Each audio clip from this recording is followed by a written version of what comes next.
Jaamacadda Aadnaadan oo ka mid ah jaamacadaha ugu waaweyn Somaliland ee ku yaala magaalada Hargeysa oo hore looga baran jiray cilmiga caafimaadka ayaa waxa sanadkan lagu soo kordhiyay kulliyado cusub oo jaamacaddaasi bixin doonto kuwaasi oo kala ah IT oo software engineering iyo advanced engineering u kala baxaya.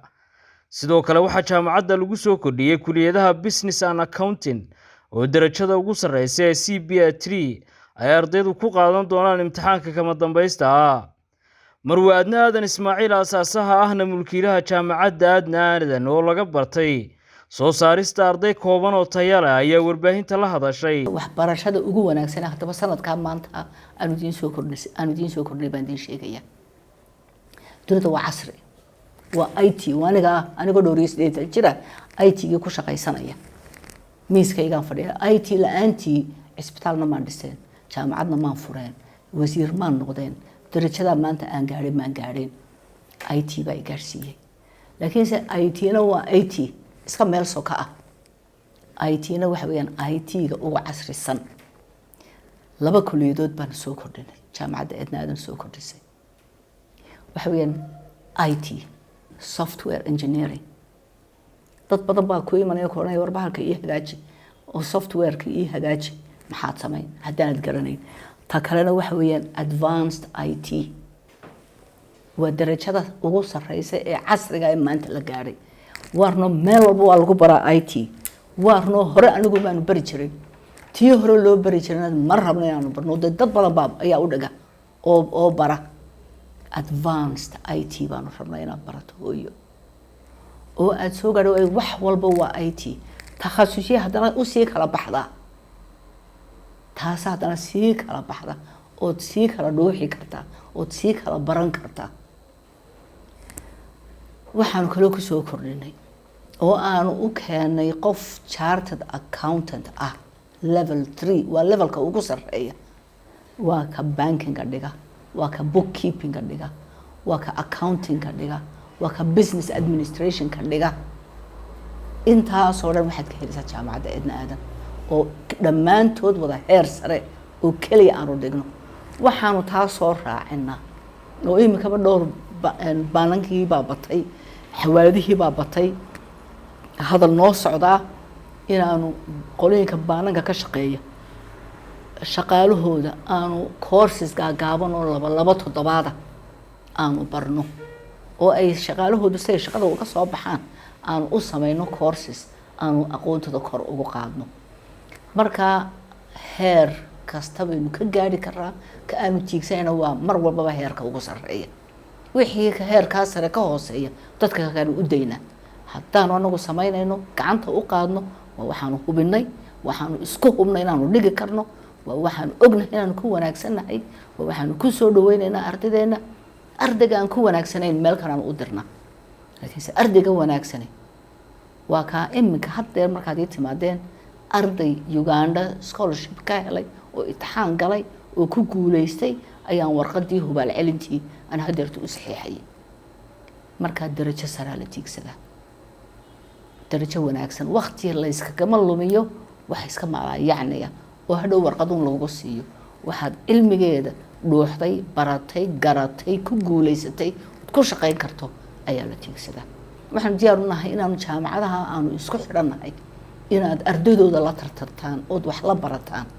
waxaanu diyaar u nahay inaanu ku gacan qabano recommendation ka siino ardayga wanaagsan aanu isugu markhaati furno in ardaygaasi wanaagsan yahay. isma qariyo ardayga wanaagsan inaanu baritaarno oo aanu raano ordo meelahaas kaga recommendation ka bixino. marka hooyo waan idin ducaynayaa, dadaala, noo kaalaya warbixin naga qaata, eega waxaanu qabanayno, isu kaya barbar dhiga waxa aanu haynayo wax meel kale yaala, dadka go'aankiina ka gaadha.